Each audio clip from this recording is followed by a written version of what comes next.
tips on how to cut some expenses, and who couldn't use that while prioritizing your needs. So I'm just wondering, is your budget feeling tight? Maybe you want to make sure your money is going toward the things that matter the most. Today we're diving into some powerful strategies for cutting expenses while still prioritizing what's truly important.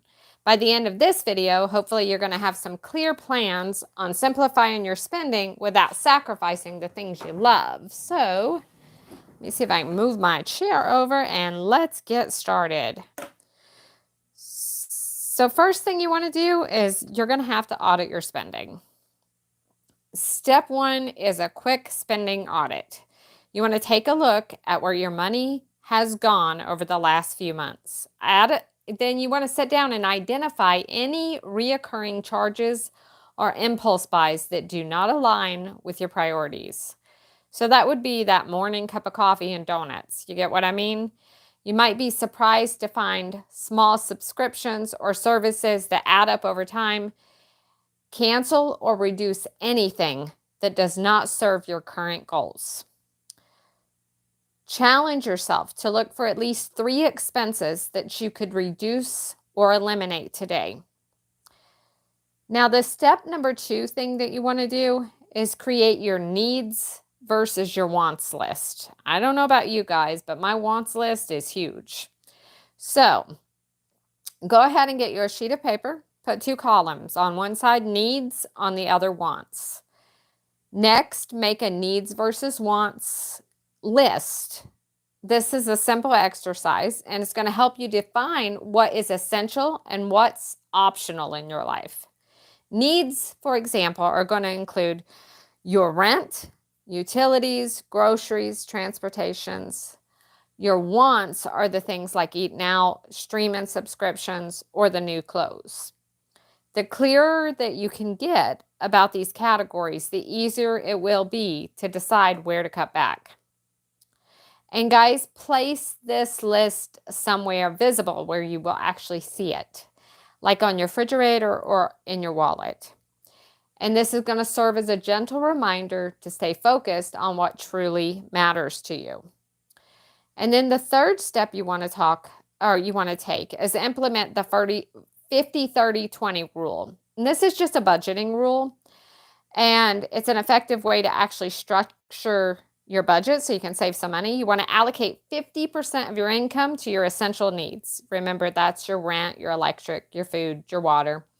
30% to your wants, and 20% to savings or debt repayment.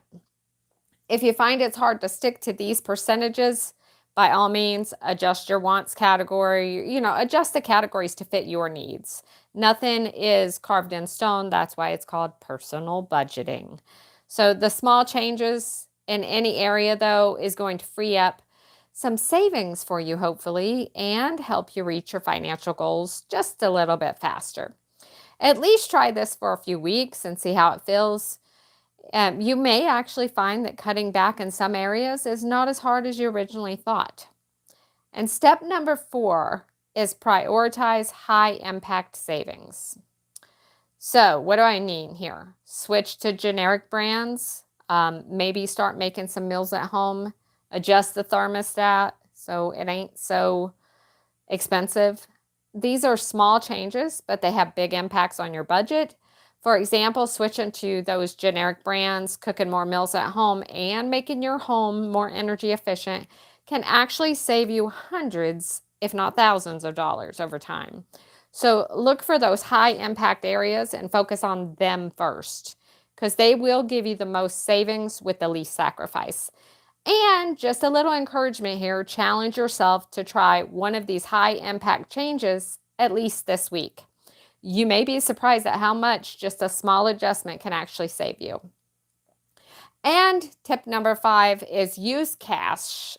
Now, there's a lot that goes into using cash.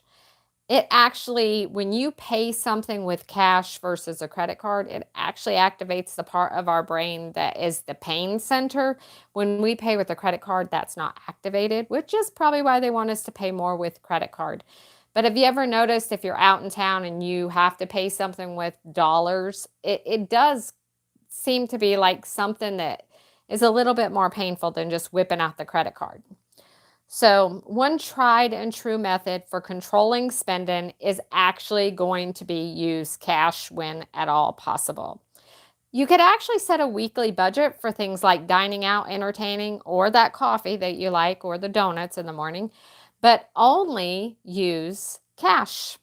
When the cash is gone, it's going to signal to you to pause spending in those areas. So you budget ahead of time. It's a simple way to keep yourself accountable and reduce those impulse purchases. Okay, now the next tip, tip number 6, by the way, is automation. It's your friend when it comes to budgeting anyway. Set up automatic transfers to your savings account and automate bill payments. This is going to help you to avoid late fees, ensure you're saving consistently, and free up the mental space to focus on other goals. You can set it up once and then let it run on autopilot.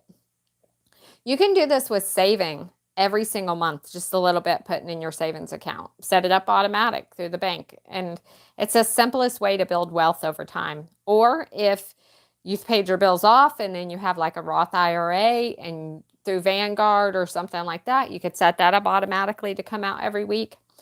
But right now, let's just get to saving some money so that we can have some money to actually start investing. Okay, now here's a bonus tip. It's called the 24-hour rule for purchases. And what this is going to do is help you from impulse buys. Whenever you're tempted to make an unplanned purchase, which I don't know about you guys, but sometimes I'm there, you have to wait 24 hours. This pause is actually going to give you time to decide if you really need the item or if it was just a fleeting urge. Most of the time, you'll find the urge passes, and you can keep that money for something that truly matters. So the next time you're tempted, go ahead and try the 24-hour rule. And let me see. If you're ready, guys, to simplify your spending and focus on what is truly important in your life, please give this video a thumbs up if you've not already. Subscribe for more financial inspiration, encouragement, a bunch of different varieties in the videos that we make here. But every step that you take will get you closer to a brighter financial future. And that's what we all want. We all want to have just a little bit more money, because I just freaked out the other day when I went, because my chickens have been laying so many eggs for me. I've not had to buy any eggs all summer. In fact, I had an overabundance of eggs, and I went to the store and I about freaked out when I saw the cost of eggs. So anything we can do to save us just a little bit more money. If you guys have not already subscribed, I'd ask you to please go ahead and do that. I love the comments. Somebody says, the painting sucks. Okay, well, thank you. Thank you for your comment. Let's see how you paint. Bow to you gracefully there. People are so nice. Oh, man. Oh, thank you. Somebody subscribed. Thank you. I'm growing the channel little by little. And let me see here.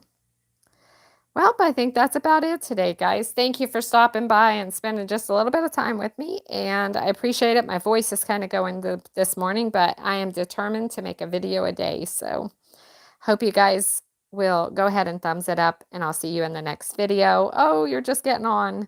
But please rewatch this. I'm fixing to leave, but it's all about budgeting, saving money. All of us could use a little bit more of that, I think. And hope you guys have a great day. Thank you. Thank you.